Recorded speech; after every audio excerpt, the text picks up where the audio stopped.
True life in God के दैनिक podcast में आपका स्वागत है, जहां हम अपने समय में ईश्वर की आवाज सुनते हैं। हम उन्हें सचमुच जान पाते हैं और उनके साथ एक और भी निजी रिश्ता बना पाते हैं। एपिसोड 30। छोटी कपोत, स्वच्छंद उड़ो पर सदा मेरे पास लौट आओ। 27 अप्रैल 1987। वसुला, मैं प्रभु हूं जो तुम्हारे सामने खड़ा हूं। यीशु मुस्कुरा रहे थे और मुझे अपनी उपस्थिति का अनुभव दे रहे थे। वे अपने दोनों हाथों से लबादा पकड़े हुए थे और मुझे अपना हृदय दिखाने के लिए खींचकर खोल रहे थे। उनकी छाती प्रज्वलित थी। मेरे हृदय में प्रवेश कर मुझ में समा जाओ और निमग्न हो जाओ। मेरा हृदय तुम्हारे हृदय को आनंद विभोर करे, उसे प्रज्वलित करे, उसे प्रदीप्त रखे तथा मेरी शांति और प्रेम को चहुदिशी प्रसारित करे। आओ हम एक साथ हो जाए। मुझे तुम्हारा पावन साथी बनने दो। मेरी पुत्री, क्या तुम ऐसा चाहती हो? मैं उनके पास जाने में अपने को अयोग्य पाती हूँ। मैं कौन हूँ जो उनके पास जाऊं? मैंने अनुभव किया है कि मैं कितनी अयोग्य हूँ। हम पापी कृतज्ञता के एक गुच्छे हैं। ईश्वर से बातें करने का साहस कोई भी कैसे कर सकता? यदि कोई चाहे तो वही उनसे कृपा मांगे। उनसे जितना कम वार्तालाप हो उतना ही अच्छा। हम इतने अयोग्य हैं जिसके कारण उनके सम्मुख मुझे बुखार चढ़ता सा प्रतीत होता है। मुझे अपने मुंह पर फीता बांधने जैसा लगता है और जहां मैं अपने मन के साथ उनकी उपस्थिति में थी, वहां अब मेरे और उनके बीच उनके सम्मान में मैं एक पर्दा डालती हूँ। पुत्री, यह तुमने क्या किया है? क्यों पुत्री, क्यों? प्रभु, आपके सम्मान में। मैं चाहता हूं तुम खाओ। मैंने उनके हाथ में रोटी देखी। मेरी रोटी ले लो छोटी बच्ची। मेरी रोटी ग्रहण करने के लिए तुम्हें यह पर्दा हटाना ही पड़ेगा। आओ, इस विभाजन को मैं ही हटाता हूं। ये लो मेरी रोटी, पास आओ। मैंने उनके हाथ से उनकी रोटी ले ली। क्या तुम अनुभव करती हो कि मैं तुम में कितना आनंद प्रदान कर रहा हूं? प्रभु यीशु प्रेम से भरे और अत्यधिक प्रसन्न थे।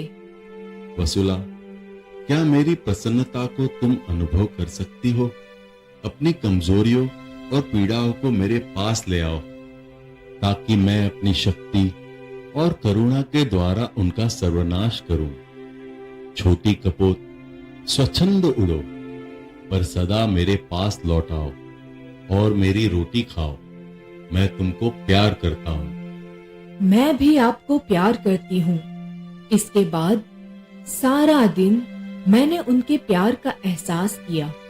उसे मैं क्या कहूँ? उल्लासित स्थिति। ऐसी अनुभूति इससे पहले मुझे कभी नहीं हुई थी। तत्पश्चात तुमने मेरे पवित्र मंदिर गर्भ यानी पवित्र संदूक को देखा है, जहां हम लोगों ने प्रवेश किया था।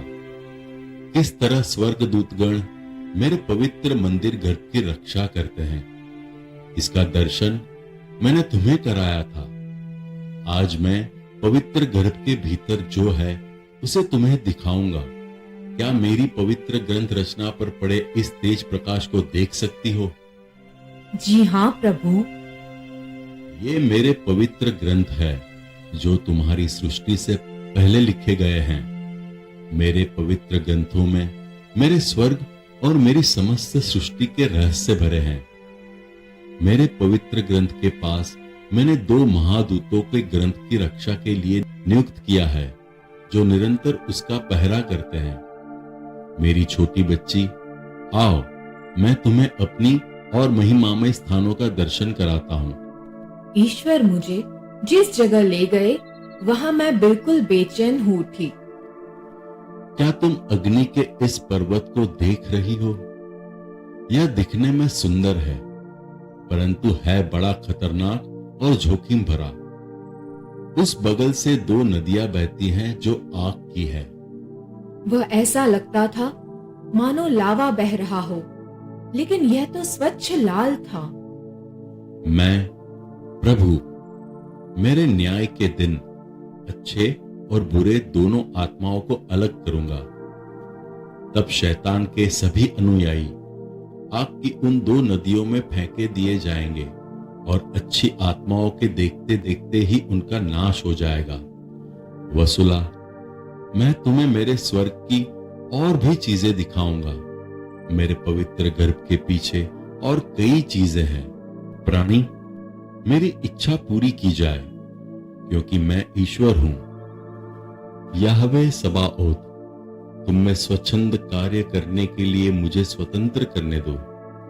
हम तब तक एक साथ प्रेम से काम करेंगे जब तक मैं अपना काम स्थापित न कर लूं, और जब मैं स्थापित कर लूंगा तब मैं पुनः अपने पवित्र गंध के साथ आऊंगा और तुम्हें वही अनुच्छेद पढ़ने को दूंगा जिसे तुम लिखोगी। इस तरह शांति और प्रेम के मेरे संदेश का प्रसारण होगा। मध्य रात्रि को प्रभु यीशु की क्रूस पर से आ रही ऊंची चीख ने मुझे जगा दिया। उस आवाज में तीव्र व्यथा, दुख, पीड़ा, उदासी और कड़वाहट थी। वह आवाज बहुत जोर से देर तक कराहने जैसी थी। क्रूस पर से मेरी अंतिम ऊंची कराह 29 अप्रैल 1987। अगले दिन सुबह में, मैं ही प्रभु यीशु हूं। तुमने मेरी कराह सुनी, वह मैं ही था। मेरी कराह ने तुम्हें जगा दिया। मैं अपने क्रूस पर से चिल्ला उठा। क्रूस पर से यह मेरी अंतिम ऊंची कराह थी जब मैं मानव रूप में था। वह कराह भयंकर दुख, कष्ट, पीड़ा और कड़ुआ थी, जो मेरी आत्मा की गहराई से प्रतिध्वनित हुई थी, जो स्वर्ग की ऊंचाई को भी चीर रही थी। इसने धरती की नींव को भी हिला दिया और उनके हृदय को जिन्होंने मुझे प्यार किया वैसे ही चीर दिया, जैसे मंदिर के पर्दे को। उसने मेरे भक्तजनों को वैसे ही जगा दिया जैसे कब्र में से मृतकों को। उसने कब्र की मिट्टी को वैसे ही बाहर फेंक दिया जैसे शैतान को उसने पटक दिया। भयंकर गर्जन से ऊंचा आकाश भी हिल गया। दूतगण कांपते हुए पूर्ण शांति के साथ मेरी आराधना में साष्टांग प्रणाम को झुक गए। मेरी मां मेरे क्रूस के नीचे खड़ी थी। मेरी कराह सुनकर घुटनों के बल जमीन पर गिर पड़ी और अपना चेहरा ढककर रोई। उस अंतिम कराह की पीड़ा को वह अपने स्वर्गवास के दिन तक झेली। वह पीड़ा सही। संसार के अनेक अधर्म, दुष्टता, अनैतिकता, अराजकता, अहम्यता के कारण मैं अब भी कटुता और पीड़ा से ग्रसित हूं। मेरी कराह और ऊंची होती जा रही है, उसका कोई अंत नहीं है। क्रूस पर मैं अकेले छोड़ दिया गया था। अकेले मैंने अपने कंधों पर दुनिया के पापों का भार उठाया, अकेले दुख झेला, अकेले क्रूस पर मरा और अपना रक्त बहाया, जो सारी दुनिया में तुम मेरे प्रियजनों को बचाने के लिए फैल गया। उस कराह की प्रतिध्वनि आज भी धरती पर है। क्या मैं भूत की छाया में जी रहा हूं? क्या मेरा बलिदान बेकार हुआ? तब कैसे तुम क्रूस पर मेरी कराह सुन नहीं सकते हो? क्यों तुम अपना कान बंद करते हो और मेरी कराह सुनने से इनकार करते हो? प्रभु, किसके लिए यह संदेश है? जिनको मेरी कराह सुनने के कान हो। यह जानकर कि वे अकेले कितनी पीड़ा सहे और सह रहे हैं, इस घटना ने मेरे दिल को छू लिया।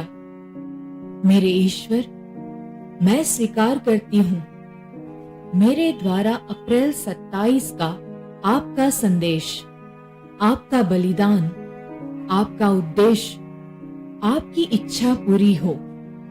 मुझे आपका क्रूस ढोने दीजिए ताकि आपको थोड़ा विश्राम मिले।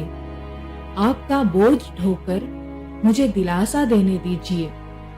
जैसे मैंने कहा था वैसे अब मैं अकेली नहीं हूँ, मैं आपके साथ हूँ।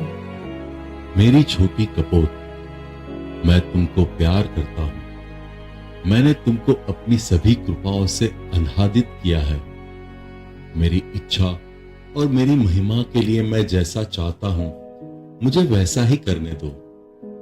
अपने लिए कुछ भी न रखो और सिर्फ मेरी अभिरुचि का ख्याल रखो। मुझे महिमान्वित करो, मेरे लिए कार्य करो, मेरे दुख कष्टों की सहभागी बनो। सारी धरती ने तेरे नाम की प्रशंसा की है। उसकी आवाज मेरे पास पहुंच रही है। एकता ही मेरी कलीसिया को दृढ़ बनाएगा। एकता मुझे महिमान्वित करेगी। मुझे प्यार करो। मेरे प्रभु, आप जैसा चाहते हैं वैसा प्यार करना सिखाइए। मैं सिखाऊंगा, मैं तुम्हें नहीं छोड़ूंगा। मेरे क्रूस ढोने के लिए चिंता मत करो। मैं तुम्हारे पास हूं मेरी प्रिय। पेरिस में पास्का के दौरान संदेश को देखकर जब प्रधान मठाधीश ने मुझसे कहा, यह एक चमत्कार है, मैंने भी सोचा कितना आश्चर्यजनक, कितना अच्छा है कि ईश्वर हमें संदेश देता है। किंतु दूसरी ओर वह कितना भयानक है, क्योंकि वह दुख और कष्ट झेलते ईश्वर को दर्शाता है। ईश्वर अपना संदेश पीड़ा, दुख, दुर्भाग्य, अनेकों द्वारा तिरस्कृत आदि रूप में देता है। यह दुखद संदेश है। प्रभु यीशु, क्या मैं कुछ सीख रही हूँ? अपने आप को संतोष करने के लिए नहीं, बल्कि यह जानने के लिए कि मैं आपकी शिक्षा के सामने कहाँ खड़ी हूँ। क्या मैंने कुछ प्रगति की है? वसुला, मैं प्रभु यीशु तुम्हारे आगे हूं और सचमुच तुम आगे बढ़ रही हो। मैंने तुमको मृतकों में से जिलाया है और तुम्हें खिलाया है। तुम मेरी रोटी खा रही हो। मेरी ज्योति तुम पर चमकती है। मैं तुम्हारा गुरु हूं और तुम प्रज्ञा से सीख रही हो। प्रभु यीशु, बहुत बार आपने मुझे स्मरण दिलाया छोटी बनने और कुछ नहीं बनने के लिए। अभी आप कहते हैं कि मैं बढ़ रही हूँ। हाँ, तुम्हें उत्साह, प्रेम, विनम्रता, दीनता, विश्वसनीयता में समृद्ध होना है। सभी सद्गुणों की वृद्धि तुम में हो, परंतु मेरी आंखों के सामने दुष्टता, नफरत, घृणा आदि व्यर्थ के दुर्गुण नहीं होने चाहिए। मैं चाहता हूं तुम पूर्ण बनो। मैं ही जीवन का अमृत हूँ, मैं ही पुनरुत्थान हूँ। 30 अप्रैल 1987। प्रभु यीशु, आज मैं एक व्यक्ति के लिए जो मर रहा है आपसे एक खास संदेश मांगूंगी। क्या आप देंगे? मर रहा है? वह मर नहीं रहा है। उसकी आत्मा मुक्त हो जाएगी। वह बंधन मुक्त की जाएगी और वह जीवित रहेगी। वह मेरे पास आएगी। उसकी आत्मा स्वतंत्र हो जाएगी। उसे लिखकर बताओ कि मैं कैसे हर एक आत्मा की खोज कर रहा हूं, कैसे भूखी आत्माओं को खिला रहा हूं, कैसे मेरा शरीर अनंत जीवन देता है, कैसे बीमारों का पुनरुद्धार करता हूं। उसे बताओ कि मैं ही जीवन का अमृत और पुनरुत्थान हूं। प्रभु यीशु ने इस व्यक्ति के लिए मुझे एक संदेश अलग कागज पर लिख कर दिया। बुराई पर प्रेम की विजय होगी। 1 मई 1987। मैं ईश्वर तुम्हें पर्याप्त शक्ति दूंगा और मेरे कार्यों को संपन्न करने के लिए तुम्हें सामर्थ्य प्रदान करूंगा। इसे कभी इनकार नहीं करना और न ही अपने स्वार्थ की परंतु मेरी रुचि की बात सोचना। मैं तुम्हारा इस्तेमाल कर सकूं, इसलिए अपने को मुझे समर्पित कर दो, ताकि मैं तुम्हारे द्वारा दुनिया में आकर अपने वचनों को लोगों के सामने तब तक प्रकट करूंगा जब तक मैं तुम्हें बचाने न आऊं। वसुला, मैं तुम्हारे आखिरी समय की भविष्यवाणी करूंगा। मेरी चुनी हुई सभी आत्माएं मृत्यु से कभी नहीं डरी। मेरे और 5 भेद है जिन्हें मैं तुम पर प्रकट करूंगा। आओ और मेरे 5 घावों का चुंबन करो। मैंने क्रमशः उनकी हथेली, पैर और उनकी छाती का चुंबन किया। फिर भी प्रभु यीशु के इन 5 रहस्यों से अपने 5 घावों का क्या संयोग है, अब भी मैं नहीं समझ सकती। लेकिन मुझे मालूम है जब समय आएगा तो वे अवश्य बताएंगे, इसलिए नहीं पूछना ही अच्छा है। वसुला, जब तुम और थोड़ा बड़ी हो जाओगी तो मैं तुम्हें अपने रहस्यों को बताऊंगा। मुझसे विनय पूर्वक मेरी कृपाएं मांगोगी तो मैं अवश्य प्रदान करूंगा। मेरे ईश्वर और मेरे पिता, मैं आपसे एक चीज मांगूंगी जिसमें कुछ शर्तें हैं, पर यह केवल आपकी रुचि और महिमा के लिए है कि आपका संदेश संसार के कोने कोने तक पहुंचे और बहुत से हृदयों को अपनी ओर खींच ले। आपकी पवित्र इच्छा पूरी हो और आपके पवित्र नाम की महिमा हो। शैतान की पकड़ ढीली पड़ जाए और सदा के लिए वह कुचल दिया जाए। यही मेरी अभी और सब समय की प्रार्थना है। आप मेरी अर्जी को कृपया सुन ले, इससे आपकी महिमा होगी। यदि मुझसे कोई कृपा मांगी जाए तो वह आपकी महिमा के लिए होगी। कोई मदद की गुहार की जाए, वह आपकी रुचि की ही होगी, मेरी बिल्कुल नहीं। सभी सामर्थ्य जो आपसे मांगूंगी वह आपकी इच्छानुसार ही होगी। सर्वशक्तिमान ईश्वर। मेरी नन्ही बच्ची, मेरे पद चिन्हों पर अपने पैर रखो और मेरा अनुसरण करो। तत्पश्चात, हाँ, मैं यीशु हूँ। प्रभु यीशु, मैं हूँ प्रिय, मुझे दुल्हा कहो या पिता कहो, मैं तुम्हें प्यार करता हूँ। आओ हम काम करें। मुझे भक्ति पूर्वक प्यार करो और उनका पुनरुद्धार करो जो मुझे घायल करते हैं। मेरे ईश्वर, मैं सोच रही थी कि मैं कैसे कपोत के जैसे बनकर दुष्ट संसार के ऊपर उड़ सकती, जबकि मैं स्वयं ही भ्रष्ट और पापी हूँ। जिस स्थिति में बाकी सभी है, उसी स्थिति में रहकर मैं उन सबको देखने में असमर्थ हो जाऊंगी, जैसे आपने कहा था। और सब कुछ सुनकर मैं महसूस करती हूँ कि जो आपको घायल करते हैं, उनसे मैं किसी भी मूल्य पर अच्छी नहीं हूँ। वसुला, मुझ में रहो, शुद्धता को प्राप्त करने का प्रयत्न करो। मुझसे मेरी शुद्धता प्राप्त करो जिसे मैं अर्पित करता हूँ। मुझे ग्रहण करो, मुझ में आत्मसात हो जाओ। मैं अनंत वैभवशाली हूँ। प्रत्येक आत्मा मुझसे शुद्धता प्राप्त कर सकती है। इतनी अधिक कृपा पाकर क्या मैं व्यर्थ हो सकती हूँ और शैतान मुझे आसानी से प्रलोभन में डाल सकता है? मैं तुम्हारी बुराइयों का और पिछले जीवन को प्रतिबिंबित करके हमेशा स्मरण दिलाऊंगा। मैं तुम्हें याद दिलाऊंगा कि तुमने मुझे कैसे अस्वीकार किया था। जब मैं तुम्हारे पास पहुंचा तो तुमने मेरे असीम प्रेम को कैसे ठुकराया था। मैंने तुमको अंधकार में मृतकों के बीच मृत पाया और कैसे मैंने तुम्हें अपनी दया और प्रेम से अपनी छाती से लगाया और अपनाया। आओ हम प्रार्थना करें। बोलो, मेरे पिता, आपकी जहां इच्छा है वहीं मुझे ले चलिए। मुझे अपनी ज्योति में रहने दीजिए और मेरे हृदय को उल्लसित कीजिए, जिससे मेरा हृदय प्रज्वलित हो उठे। जो भी मेरे पास आए उसको मैं उल्लसित कर सकूं। आपका नाम धन्य हो।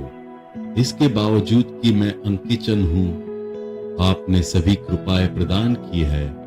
आपका नाम धन्य हो। जो भले कार्य अपने मेरे लिए किए हैं, मेरे प्रति अपनी दयालुता प्रदर्शित करने के लिए, मुझे हृदयगम करने के लिए आमीन। इसे दोहराए, याद रखना, जो भी कृपाएं मैं तुम्हें प्रदान कर रहा हूं वे मेरे मतलब के लिए है। अपने पास कुछ भी मत रखना। मेरे आनंद में सहभागी बनकर मुझे महिमान्वित करो। मैं चाहती हूँ कि मैं आपको महिमान्वित करने में सक्षम होंगी। संसार भी आपके नाम का महिमा गान कर सके। उसकी प्रार्थना लोबान की तरह उठे और उसका जयकार आकाश में गुंजित होकर मानो आपके द्वार को खटखटाए। प्रेम बुराई पर विजय होगा। अपने सारे हृदय और आत्मा से मुझे प्यार करो। मुझे सब कुछ बनने दो। मैं तुम्हारा प्रभु, अंत तक तुम्हारे लिए सब कुछ प्रबंध करूंगा। हालांकि मैं कुछ भी नहीं हूं। हे प्रभु, मुझे अपना लीजिए और जैसा आप चाहते हैं वैसा ही कीजिए। मैं आपकी हूं। आओ, मुझे आनंदित होने दो। पूर्ण समर्पण के ये शब्द हमेशा सुनता आ रहा हूं। पुत्री, मैं तुमको प्यार करता हूं। पिताजी, मैं भी आपको प्यार करती हूं। आपने अभी अभी true life in God podcast सुना है। कल हम फिर एक नए एपिसोड के साथ आपसे मिलने के लिए उत्सुक हैं।